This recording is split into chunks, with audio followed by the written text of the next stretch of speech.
Welcome to Choice Classic Radio. Like us on Facebook, subscribe to us on YouTube, and help keep this show alive by donating at choiceclassicradio.com. For more of your favorite old-time radio shows, join us on our companion podcast, Choice Classic Radio, Mystery, Suspense, Dramas, and Horrors, where we bring to you the most mysterious tales that the golden age of radio had to offer. And now, with 677 episodes made, airing on the Mutual Broadcast Network from 1937 to 1954, we bring to you The Shadow. Who knows what evil lurks in the hearts of men? The Shadow knows.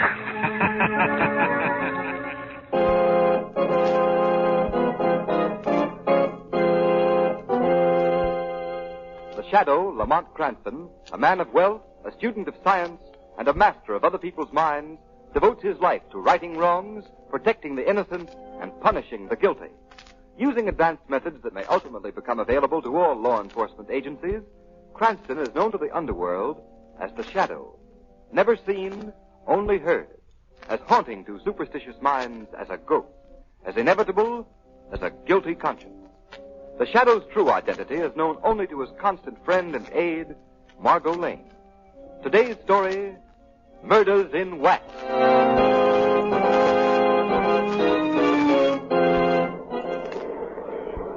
Ladies and gentlemen, we invite you to step inside and view the illuminating and educational exhibits that are the features of our waxworks. See Bluebeard actually slaying his 8 wives. See Custer's last stand.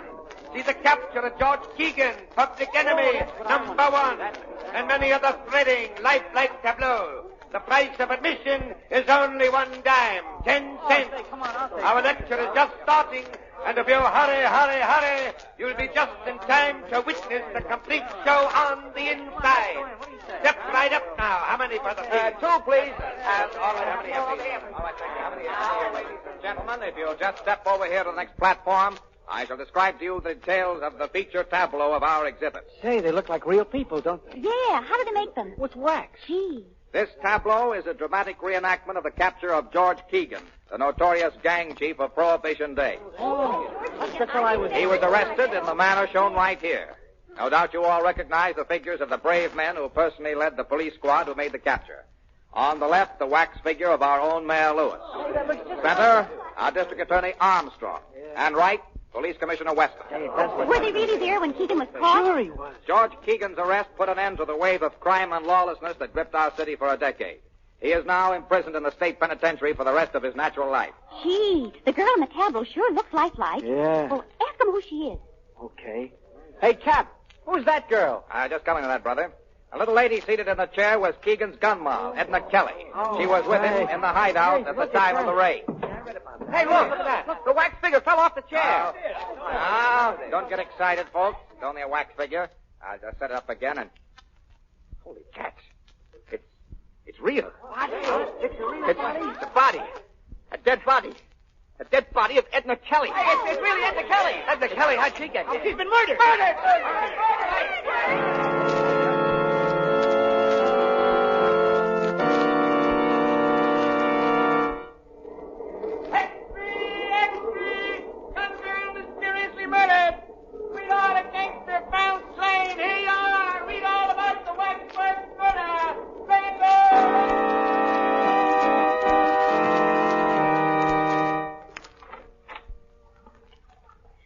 Lamont, you do row beautifully, but if you don't pull a trifle harder on that right oar, we'll hit that rock. Sorry, there we are. A little rusty on navigation, Margaret. This is my first rowboat venture in the park this spring. I'm really enjoying it. I need a little fresh air and sunshine after that experience at the waxworks yesterday. That was pretty terrible. How'd you ever happen to go to that place, Margaret? Oh, well, I was showing the town to my cousin Jane from upstate. We passed the Waxworks Museum, and she insisted on going in. She'd never seen a chamber of horrors. And she saw more horror than she bargained for. Yes, and so did I. I'll never forget it. Just what was that wax tableau like? It was set in a replica of a furnished room in the house where Keegan was captured. Yes? The figures of Mayor Lewis, District Attorney Armstrong, and Police Commissioner Weston were grouped about Keegan and Edna Kelly. Did anyone notice the figure of the Kelly girl was actually she until it fell from the chair? No, the wax figures were so lifelike that no one suspected. I see. Shall I roll the island? Oh, that'd be nice.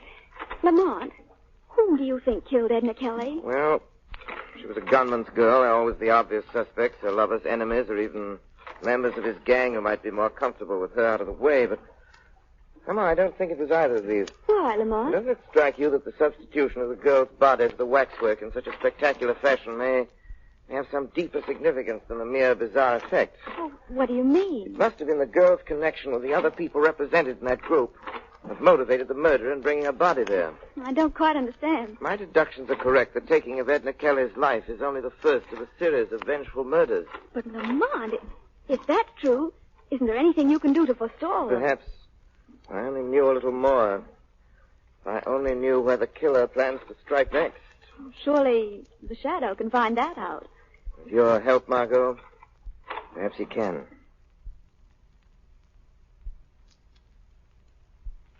A fine bunch of detectives I've got in this department. You call yourselves a homicide squad? That's a laugh. But, Commissioner Weston, we've combed this city. Hogan, have you checked on the story of the museum proprietor? Commissioner, you talked to him yourself. Have you verified his statements? Yes, Chief, they're solid. The murderer entered the Waxworks Museum by a back door. It was found jimmied. After he put Edna Kelly's body in a tableau, he took the wax image of her outside and buried it under some trash in the alley. Did you go over the image for fingerprints, Cardona? Yeah, but we couldn't find anything. Tell him about the face. Oh, yeah, Commissioner. Funny thing, the face of the wax dummy had been slashed with a knife across the left cheek. Why didn't you tell me that before? You know what that means as well as I do. That's right. That's the mark of a squealer. Yeah, but it couldn't have been any mob stuff. The probation report shows that Edna Kelly's been going straight ever since Keegan was sent away. If you ask me, I think it was a lunatic that done it. Yeah. No sane guy had set a dead girl's body up for exhibition in that waxworks joint. No, it looks to me like one of them love things. Some guy carrying a torch for Kelly. And, You're both wrong. It was no lunatic that committed that murder. And Edna Kelly hasn't gone out with anyone since Keegan started his stretch. Then what, Chief? Edna Kelly was murdered for vengeance by someone who wanted to settle a score with her lover, George Keegan.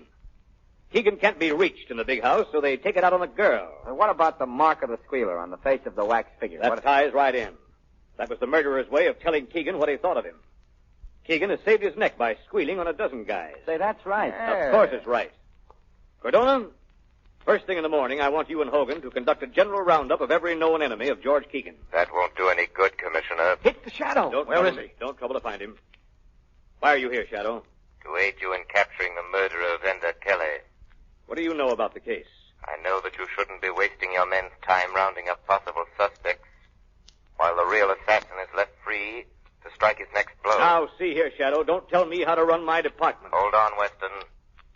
I have every reason to suspect that the placing of the Kelly girl's body in the wax tableau was intended as a warning of other deaths to follow. Other deaths? You think there's going to be more killings? Be quiet, Hogan. Tell me what you mean, Shadow. I mean that the other people represented in that wax tableau are in danger of being killed, too. And they're the mayor, the district attorney, and you yourself, Commissioner Weston. That sounds preposterous. Not at all. My advice is that you act quickly. One of you may be at this moment in imminent peril. Oh, come, Shadow. What possible motive could the murderer of the girl have for wishing to kill us as well? I think that you're... Excuse me.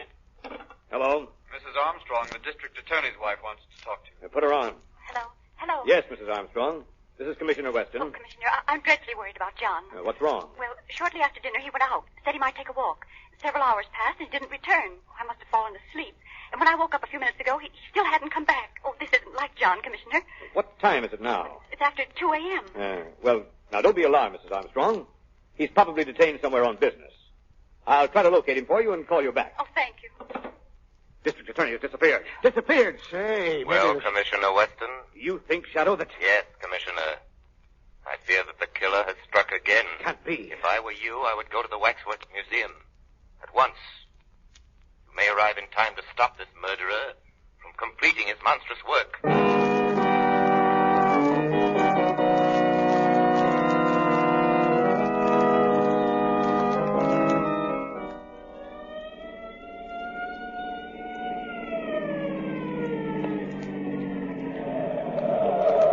Here's the Wax Museum, Commissioner Weston. Sergeant, take some men around to guard the back door. Yes, sir. Cardona, Has anyone any keys to this place? No, sir. We'll have to force the lock. All right, go to it. Okay. I'll help you. Take it in there. Take it in there. Come in. Okay, all right. All right, there she is. Now, where's the light switch? Never mind that. Use your flashlight. Okay. Hey, kind of scary in here, ain't it? Yeah, it gives you the creeps. Hey, what's that? Where? That guy over there. He's got a knife. Don't shoot, you fool. That's one of the wax dummies. Oh. Now, where is this Keegan tableau? It's right over here on the left. Oh. So that's it. Well, I guess nothing's happened yet, Chief. Doesn't look like anything's been disturbed. That's the wax dummy of District Attorney Armstrong sitting down in a chair. Sitting down. Hey, it seems to me his dummy was standing up the last time he was here. What? Give me a lift up on the platform, quick. Yeah, you think it may be this? I don't know. Flash the light over here. Good heavens. It's Armstrong. Is it really District Attorney Armstrong? Yes. Dead. Murdered. And he was brought here just like the Shadow said he. Yes. Just as I said, gentlemen. I'm sorry that I couldn't have warned you earlier. Who did this thing, Shadow? Do you know? Who did it? I'm not sure. But with your cooperation, Commissioner Weston, together we may bring about his downfall. How? I am positive now that either you or Mayor Lewis is the next victim marked to go. Guard yourselves well. I'll attend to that, all right. You'll hear from me soon, Commissioner. When the Shadow finds out who the killer is, he will be brought to justice.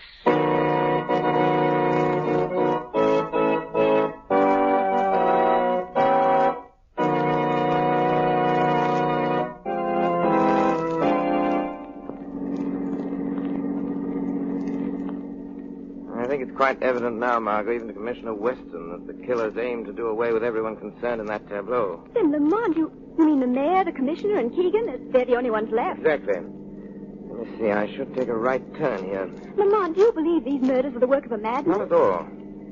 I think that whoever's behind all this is quite sane, Margot, quite sane. What makes you say that? There's some important civic figures in that group. Their removal would be highly advantageous to a political rival. But surely political rivalry wouldn't be sufficient motive for these horrible crimes. I wonder. And besides the girl, Edna Kelly, how would she fit into that picture? That's what we're driving up here to find out. There's the prison now. A cheerful-looking spot. I'll drive you up to the gate and let you out. I shan't go in with you. Why not? The warden, Mr. Driscoll, has never been a particular admirer of mine. A feeling which I reciprocate. Why, Lamont? Well, I had occasion to expose the graft-ridden conditions in this prison a few years ago.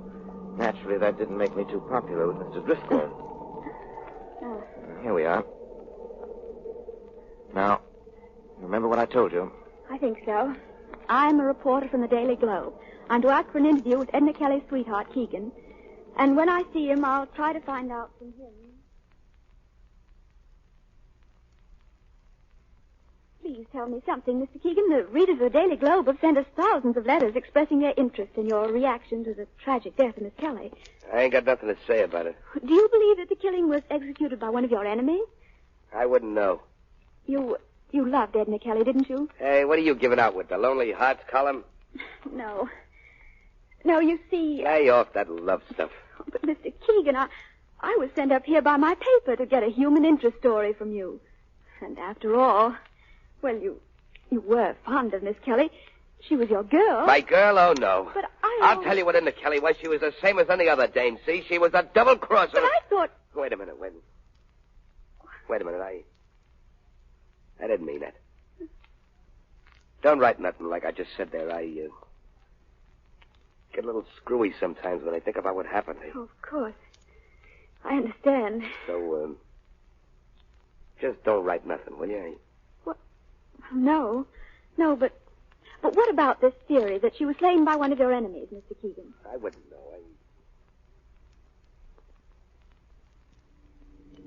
I tell you, Lamont, he flared up so suddenly when I asked him if he really loved her. I was scared to death. He called her a double-crosser, eh? Yeah, but he regretted it the next second. He asked me to be sure and not write anything about it. It's most interesting, Margot, and thank you for your excellent work. But has what I told you helped you unravel any? Greatly. Well, what happens now? I think that there are many more interesting facts to be learned there at the prison. Yes? This evening, the Shadow shall pay a call on his old friend, Warden Driscoll.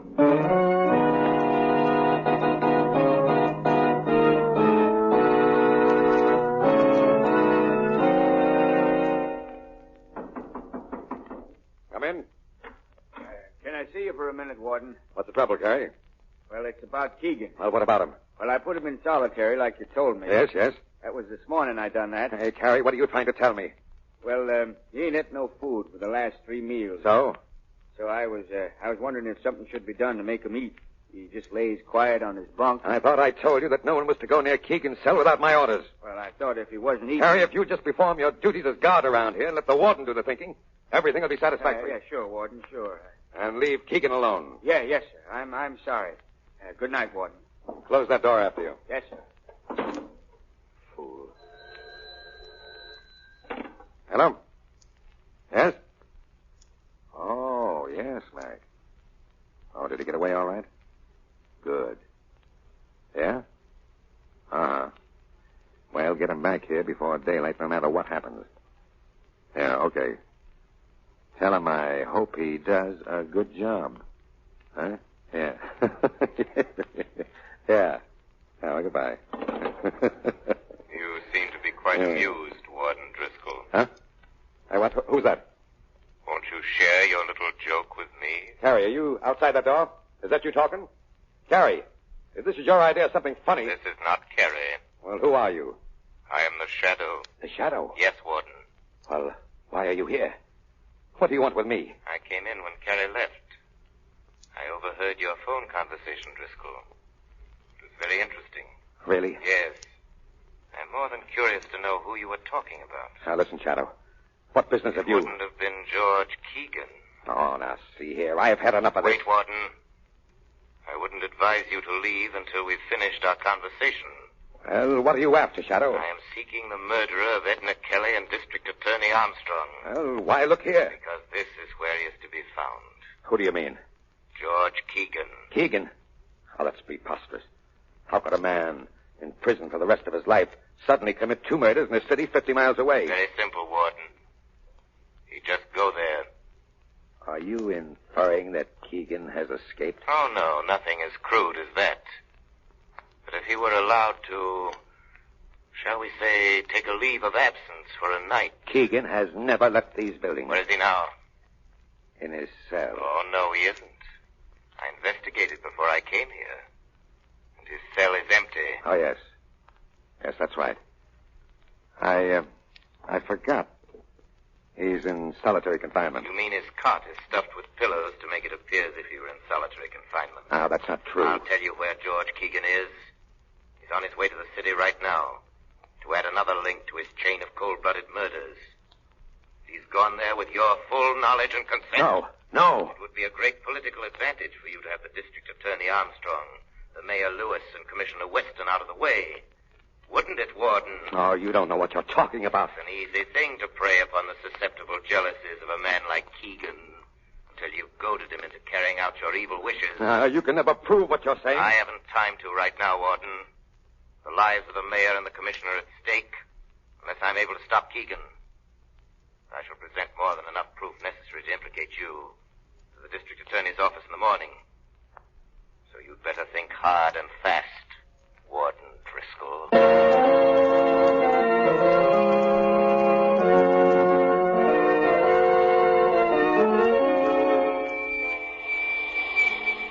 Margot Lane.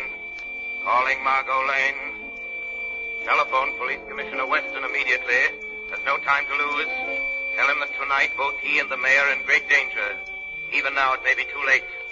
If they do have time to follow out my instructions, tell them that they must follow my instructions.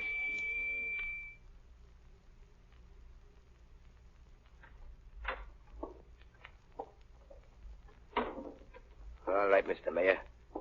Stay sitting at that desk and keep your back to me. I got a gun here. Don't turn around. Just listen. I'm George Keegan. Remember me? You was one of the heroes that made the pinch when I was picked up. You must remember. Why, they even got a little statue of you and me down at the Wax Museum. Now do you know? You'd better know, Mr. Mayor, 'cause I'm sending you down personally to take that statue's place. Well, why don't you say something? Are you scared to talk? Where's all that fancy gab that you hand out at banquets and meetings? Come on, speak up. Come on, what's the matter with you? Speak up, will you? All right, then you get yours just the same.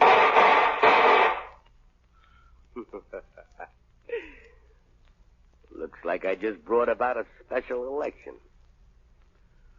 Now, Mr. Mayor, I'll just take this corpse of yours down to the museum and then... Hey, what's this? This ain't nobody. The dummy, a plant. What? You've gotten your targets mixed, haven't you, Keegan? Who's that? Aren't you surprised to find yourself shooting at a wax dummy? Come on out in the open. Who are you? I'm right here with you. I am your shadow. Come on, can that phony talk? What are you, a copper? No, just your personal nemesis, Keegan. Now, I'd advise you to drop that gun. Not a chance. Close in on him, Commissioner Weston. Wait. Up with your hands, Keegan. Let go of me. Let go of me, Take you... that gun away from him. Yeah, Chief. This is your waxworks murderer, Commissioner. Thank you, Shadow. You guys ain't got nothing on me. How did you get out of jail, I Keegan? flew out the window. With the help of Warden Driscoll. Is this true? Did Driscoll aid you in these crimes? Driscoll wasn't in. Who's that? Ah, I see you've caught him. Good work, Commissioner. Hello, Warden Driscoll. What brings you here? This man, Keegan, escaped from my prison tonight. And I learned that his purpose in leaving was to make good a threat he'd made on the life of our mayor. Hey, what is this baloney you're throwing out, Warden? Yeah, quiet, you. I've just learned that this isn't the first time he's got out either. A very good story, Warden. Only I think that George Keegan could tell us a different one. Shadow, you here? Yes. And I sort of expected you'd come too, Warden. What's this all about, Shadow? Perhaps Keegan can explain that to you, Commissioner. How about that? Listen, I ain't no squealer, see? But that Warden ain't telling the truth, not one bit. That's all I gotta say. Hey, Commissioner, what is this all about? Am I being placed under suspicion here in the testimony of a shadow? Just a minute, Warden. What are you holding back, Keegan? I can answer that for you, Commissioner Weston.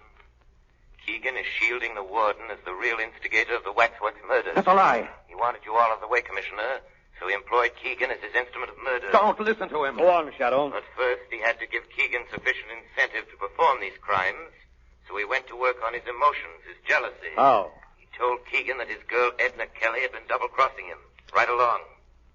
Keegan, this was a lie. Huh? What, you mean she was on a level? Absolutely, Keegan. Why, Driscoll, you dirty... Hey, look out, he's got another gun. Don't. Go on.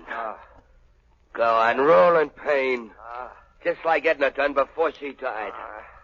That's right. Try to talk. That's what she done, too. And I laughed at her. I laughed at her. Laughed at her, that's what I did. Take him away. Laughed at her. Driscoll is dead, Commissioner. Well, perhaps that's for the best. Oh, Shadow.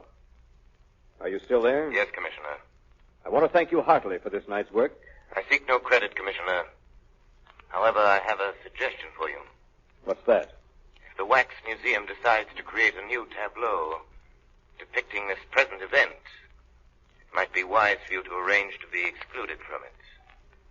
It gives people ideas.